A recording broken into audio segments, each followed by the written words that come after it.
você consegue quebrar um graveto isoladamente, mas terá dificuldade se forem 3 ou 4.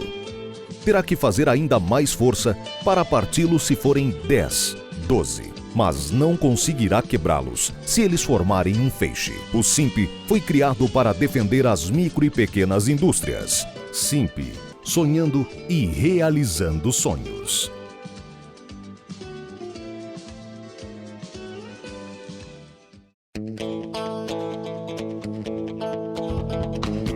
(31 de outubro de 2015, último dia do mês. Estamos no ar trazendo o economista Roberto Luiz Troster, o professor Edmundo Medeiros e uma visita a uma pequena notável e inovadora.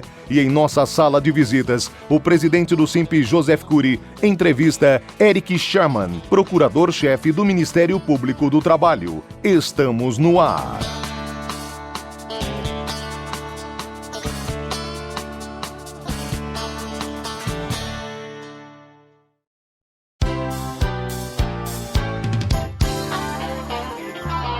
Agenda SIMP. No último dia 29 aconteceu no WTC, na Zona Sul de São Paulo, o Fórum Os Desafios na Competitividade das Micro e Pequenas Empresas em Tempos de Crise. Foram discutidos temas relevantes para o setor, entre eles empreendedorismo como política do Estado, inovação e crédito para o aumento da competitividade, o cenário da inovação tecnológica e indicadores das micro e pequenas indústrias. Esse evento é importante, principalmente nesse momento de crise, e que a gente precisa unir os empreendedores. Né? E a parceria entre poder público, Estado e outras entidades como o Rotary e o WTC é extremamente importante. O presidente do SIMP, Joseph Cury, foi um dos palestrantes e debateu sobre o momento atual do país. Ou muda a forma de você trabalhar e você vai trabalhar alongando os prazos de compra e reduzindo os prazos de venda e criando o alto giro para você criar seu próprio capital de giro, o que é dificílimo de fazer, não vamos nos iludir aqui, ou então não vai chegar em 2016, 2017. Essa é a alternativa A. Alternativa B, você tem que renegociar todo o teu histórico de gastos, todos, e você tem que renegociar todo o seu histórico de receitas. Ou seja, teus custos são outros, a sua realidade é outra e a sua despesa tem que ser outra. Ou seja, se não fizer isso, não vai sobreviver, porque os custos fixos na sua empresa são iguais, o seu desencaixe é igual, e ou você muda esse perfil e encaixa dentro da nova realidade, ou você não vai chegar a 2017.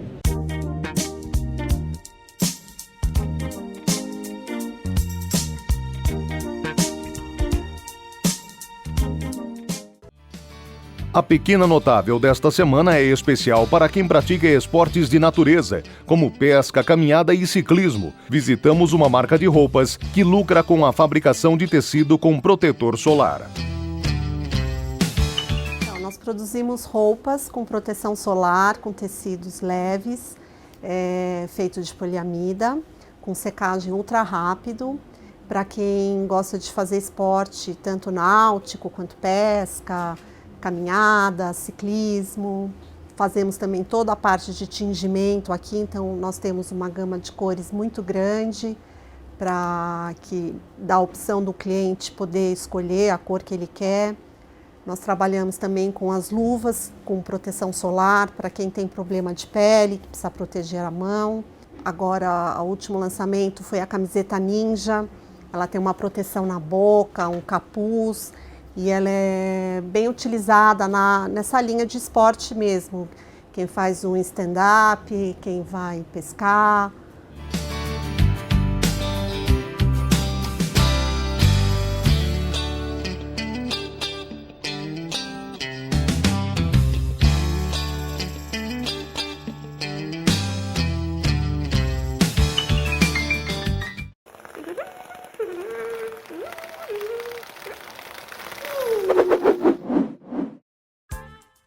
Acontece em São Paulo, no Instituto Tomi Otaki, a exposição sobre a pintora mexicana Frida Kahlo. Frida Kahlo, Conexões entre Mulheres Surrealistas no México, traz 20 telas da artista, incluindo 6 de seus famosos autorretratos. O visitante também verá a figura icônica de Frida Kahlo, representada na obra de outros artistas. No total, a exposição reúne mais de 100 obras, com pinturas, esculturas e fotografias. Até o dia 10 de janeiro de 2016, a exposição estará aberta. Não perca!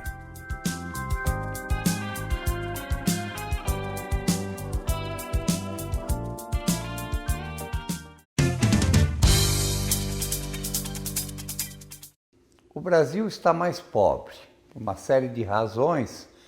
O Brasil vai crescer menos 3% esse ano, menos 1% o ano que vem, e isso implica em que algumas empresas vão crescer a taxas menores do que outras, algumas vão encolher a velocidades diferentes de outras.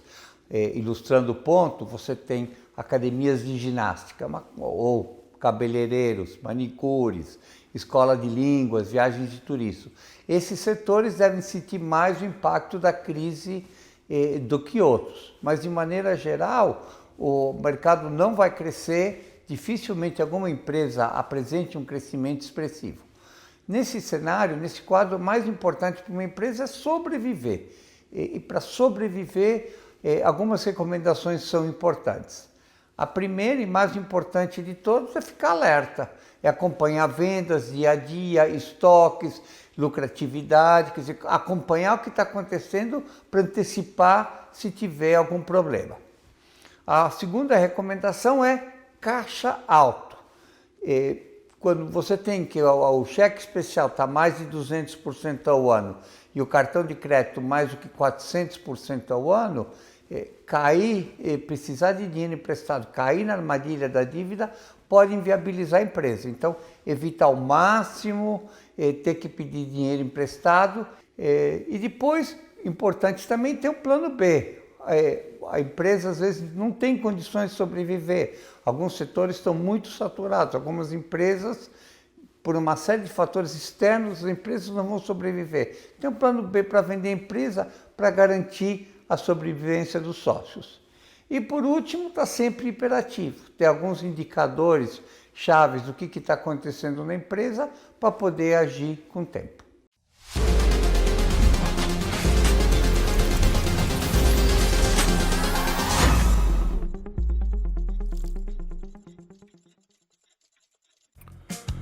O protesto extrajudicial por falta de pagamento das certidões de dívida ativa de responsabilidade da Procuradoria-Geral da Fazenda Nacional é um procedimento já adotado em diversos estados e municípios. O professor Edmundo Medeiros nos explica mais.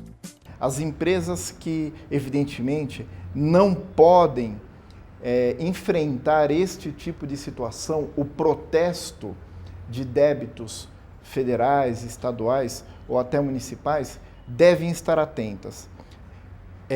Salvo decisões favoráveis à retirada do protesto, proferidas pelo Poder Judiciário, as formas de se realizar essa retirada extrajudicialmente são o pagamento ou o parcelamento do débito. Evidentemente, débitos, valores cobrados de forma indevida por União, Estados e municípios, devem sim serem questionados perante o Poder Judiciário, que poderá então proferir decisões liminares que determinem a retirada destes protestos.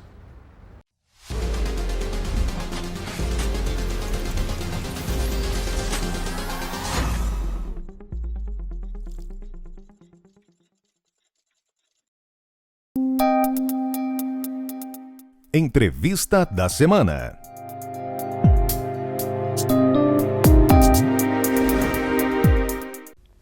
O nosso convidado de hoje é o Dr. Eric Vinícius Schran, que é o procurador-chefe do Ministério Público do Trabalho de São Paulo, da 2ª Região, recém-empossado no dia 1º de outubro deste ano e que nos honra com a sua participação. Prazer tê-lo conosco. Prazer é nosso. Obrigado pelo convite. É uma honra estar participando desse programa e levar uma mensagem do Ministério Público do Trabalho para os seus telespectadores. Muito obrigado. A honra é nossa, obrigado por logo ser empossado e estar aqui conosco. Que é isso. Quais são as atribuições do Ministério Público do Trabalho? O Ministério Público do Trabalho, ele integra o Ministério Público da União ao lado do Ministério Público Federal, Ministério Público Militar e Ministério Público do Distrito Federal e Territórios. Como todo Ministério Público, o Ministério Público do Trabalho também, por força constitucional, ele atua na defesa da ordem jurídica, do regime democrático e dos direitos individuais e sociais. Direitos individuais, deixa claro, indisponíveis, são aqueles interesses maiores. Dentro dessa linha de atuação, nós estruturamos, no sentido geral, Procuradoria-Geral do Trabalho, que é a nossa sede em Brasília, em áreas temáticas, né? E essas áreas temáticas, elas delimitam a nossa atividade fim. Agora, o Ministério Público, ele é um órgão só repressor? Ou ele é um órgão mediador? Ou ele é a mistura dos dois? O que vem a ser o Ministério Público do Trabalho? Muito boa pergunta. Lato sensu. Muito boa pergunta. As pessoas, em geral, têm uma visão do Ministério Público que é aquele órgão repressor, né? O órgão denunciante. E o Ministério Público vai além disso, né? Especificamente o Ministério Público do Trabalho, nós temos uma atividade mediadora muito forte, né? Nós mediamos conflitos, mais uma vez, em natureza coletiva. Então, nós não atuamos só no aspecto repressivo, mas também no aspecto da mediação de conflitos coletivos. Conflitos coletivos são aqueles entre sindicatos e empresas, ou seja, os grandes conflitos. Sim, na realidade ele envolve sindicato e empresa, mas também eles envolvem direitos chamados coletivos e difusos. Vou dar um exemplo. Direito difuso, embora a classificação temática não seja absolutamente correta, mas, por exemplo, um direito difuso seria o meio ambiente do trabalho, né? Então, são situações caras, né, à sociedade. O senhor já trabalhou em RH? Já. O senhor já foi advogado? Sim. O senhor já foi da área de recursos humanos, da livre iniciativa, e agora está na posição de superintendente, procurador-chefe, do Ministério Público. Como é que o senhor vê os dois lados da moeda? Eu sou bem conservado, viu, Curi? Experiência acumulada. Exato. Que bom. Mas isto não lhe dá um potencial maior na hora das decisões, o equilíbrio por conhecer os dois lados? Sem dúvida. Tanto para o bem como para o mal, claro. Dúvida, conhecendo os dois lados, isso lhe dá um... A experiência de recursos humanos, no início da minha carreira, inclusive, a experiência como advogado, a experiência de ter defendido tanto empresas quanto empregados, faz um diferencial realmente na prática. Quem esteve dos dois lados tem mais condição agora numa posição neutra, vamos dizer assim, de analisar com mais condições amplas, né, o que está acontecendo, inclusive nessa época nossa que nós estamos passando agora de crises sociais. Triste, mas real. De demissões. Verdade. Agora, qual a abrangência da atuação do Ministério Público do Trabalho com a sua região? Com a abrangência, até onde chegam esses tentáculos regionais? Aqui no estado de São Paulo, nós temos um diferencial muito grande, que nós temos 2 tribunais regionais do trabalho. Sim. O Tribunal Regional da 2ª Região e o Tribunal Regional da 15ª Região. Em decorrência, nós temos Procuradoria Regional da 2ª Região e Procuradoria Regional da 15ª Região. Nós aqui, sediados em São Paulo capital, nós temos abrangência para a cidade de São Paulo, para a Grande São Paulo, ABCD, e também Embaixada Santista. É um mundo. É um grande, um mundo grande. né? Um mundo 20 milhões, vamos estimar, aí, de pessoas que estamos falando. Agora, existem os assuntos, como o senhor já colocou, que são muito caros Sim. ao Ministério Público. Sim. Eu queria começar com trabalho infantil. Como é que o pois senhor não. vê isso? Qual é o desenvolvimento? É uma área boa para nós começarmos, Curi, porque demonstra o lado mediador do Ministério Público. Que é Do importantíssimo. trabalho, exatamente. O trabalho infantil, ele deve ser combatido em várias frentes. Não adianta só a sociedade saber da importância desse tema, não adianta só o Ministério Público mediar situações, não adianta nós entabularmos políticas públicas. Deve haver uma rede Sem dúvida. de atuação social, política, econômica, Ministério Público, Ministério do Trabalho, todos os órgãos envolvidos. Claro. Né? É um bom exemplo para se começar, para se demonstrar a questão do aspecto não repressivo do Ministério Público. Evidentemente que há situações mesmo no trabalho infantil que é necessária a repressão. Claro. Mas a tônica nessa matéria seria mais a questão pacificadora, mediadora. Agora, existem outros assuntos que são um pouco mais pesados. Sim, Vamos entrar neles vamos um lá, pouquinho. vamos lá. Existem dois grandes temas, que é o meio ambiente do trabalho e terceirização. Certo. Por qual o senhor prefere começar? Eu acho que eu prefiro começar pela terceirização porque é minha área matriz no Ministério Público. Eu sempre, basicamente, atuei em terceirização desde coordenação, né? Aliás, a sua especialização Exato. em direito é uma delas, né? Exato. Em direito difuso Exato. e coletivo, não é isso? Exato. Então vamos falar um pouquinho da terceirização. Olha, nós temos que ter em mente o seguinte, Curi. A terceirização, ela não pode ser vista só no aspecto redução de custos, tá certo? Nós temos aqui uma situação muito específica, até da nossa, vamos falar um pouquinho de Constituição, né? Eu queria amenizar um pouco, mas nós temos que entrar na Constituição. Nós temos fundamentos centrais do nosso Estado democrático de direito. Nós não somos um Estado nem capitalista, nem socialista. Nós somos um Estado denominado Estado democrático de direito. Nesse Estado democrático de direito, nós temos alguns fundamentos, dentre os quais se destaca a dignidade da pessoa humana, ao lado dos valores sociais do trabalho e da livre iniciativa. Claro. Né? Então nós temos que ter em mente colocar as pessoas num patamar um pouquinho acima do que normalmente se colocam, principalmente os economistas, e aqui não há críticas aos economistas, por favor. Mas nós temos que São ver... visões diferentes. Exatamente. Enfoques São ciências diferenciados. diferentes, né? Isso. E que nós temos que se complementar. Claro, Né? Somar todos. Exato. Então, nessa visão mais de colocar a dignidade da pessoa humana, surge a questão do trabalho digno. E o trabalho digno é aquele em que devem ser respeitadas as normas jurídicas.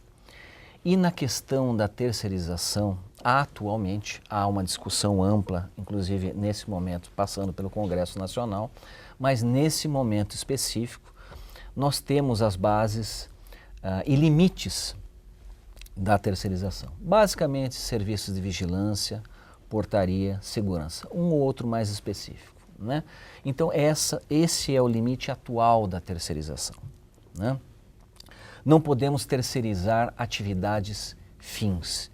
E aqui tem um recado muito claro até na área da representação de vocês, né? Questão de pequenas indústrias. Nós vemos muitas situações críticas de terceirização ampla na área industrial, né? Seja na questão... Todo mundo terceirizado. Desde o chão de fábrica, né? Todo mundo. Todo mundo. Todo mundo. Isso não há como... Isso não é terceirização. Não é terceirização. Isso é precarização. Tá. Então isso talvez seja o recado maior que eu gostaria de deixar. Terceirização tem que ter um viés diferenciado do que está sendo conduzido hoje em dia. Terceirização não é só redução de custos. Terceirização tem que colocar justamente a dignidade da pessoa humana, o trabalhador, em primeiro lugar. Agora, Quando se fala da terceirização dentro de fábricas, existem certas atividades Sim. técnicas, por exemplo, que não é chão de fábrica. Um trabalho de limpeza da fábrica, por exemplo. São áreas onde a terceirização é normal e abrangente. A lei específica. A lei permite. Permite. Que é importante as pessoas saberem a questão limite. de portaria, né, limpeza, e tudo isso é realmente possível. E o meio ambiente de trabalho. Pois é, no meio ambiente do trabalho nós temos um tema correlato, na realidade temos dois. Um que eu gostaria de mais aprofundar aqui, que é o trabalho degradante. O trabalho degradante é aquele trabalho realizado sem as condições legais de segurança, né, do trabalhador. Nós temos um outro viés um pouquinho mais sério, que é o trabalho escravo. Trabalho escravo, leia-se trabalho escravo moderno, né? Nós estamos falando da questão de trabalho, não vamos ver trabalhadores amarrados em tronco, não é isso. Né? Vamos nos focar na questão do trabalho degradante. Há uma série de leis que regulam toda a questão ambiental, e especificamente aqui falando do meio ambiente do trabalho. Como centro, nós podemos destacar as normas regulamentadoras que são expedidas pelo Ministério do Trabalho, né? E é bom um parêntese aqui, não confundir o Ministério do Trabalho com o Ministério Público do Trabalho. Completamente diferente. Completamente diferente. Ministério do Trabalho, o órgão vinculado ao Poder Executivo, são analistas, são fiscais do trabalho, enquanto o membro do Ministério Público tem uma atuação naquelas áreas que eu pude comentar antes. Qual é o maior problema que a gente verifica, né? Talvez esse seja o maior recado aqui a ser dado, na questão da área de representatividade, né, do sindicato? Problemas de equipamentos de proteção individual. EPIs. E também EPCs, que tem equipamentos de proteção coletiva também. Sim. Mas normalmente os equipamentos de proteção individual ainda são uma barreira, não para o empresário, mas às vezes para o próprio empregado, que fala, não, essa bota é incômoda, eu não vou usar. Não, esse equipamento aqui machuca a minha orelha. Os equipamentos têm toda uma autorização, tem todo um regramento. Então, se for um equipamento legalmente comprado, ele dificilmente vai dar problema, claro. Certo? Não há como. E um detalhe, se a área expõe a risco, o empregado é obrigado a usar esses equipamentos. Vocês são obrigados, como empregados, a atender às normas gerais da empresa e também às normas de segurança. Talvez esse seja um contexto muito crítico. Às vezes o empresário chega para nós e fala assim, olha, doutor, o meu empregado não quer usar. Não é que ele não quer usar, ele tem que usar também. Como a lei vale para o empregador, para o empresário, ela também vale para o empregado. Doutor Eric Vinícius Schran, nós chegamos ao final do nosso tempo. Poxa. E eu pediria as suas considerações finais. Pois não, eu acho que vou deixar um recado aqui de incentivo nesse momento de crise econômica. Os senhores empresários, nós, porque eu também me incluo nesse ramo, empregados, nós temos que ter futuro, nós temos que ter confiança nesse país. Deixemos as questões políticas para quem está incumbido de resolvê-las. Claro. Façamos o nosso papel, toquemos o nosso trabalho e o desenvolvimento da nossa nação. Doutor Eric Vinícius Schran, queremos agradecer muito a sua participação, a honra em ter sido recém-possado e nos honrar com a sua presença e te desejar pleno êxito, porque o teu sucesso é o sucesso das empresas, dos trabalhadores do Brasil. A você que esteve conosco, o nosso mais profundo agradecimento, com a certeza que estaremos juntos na semana que vem. Até lá!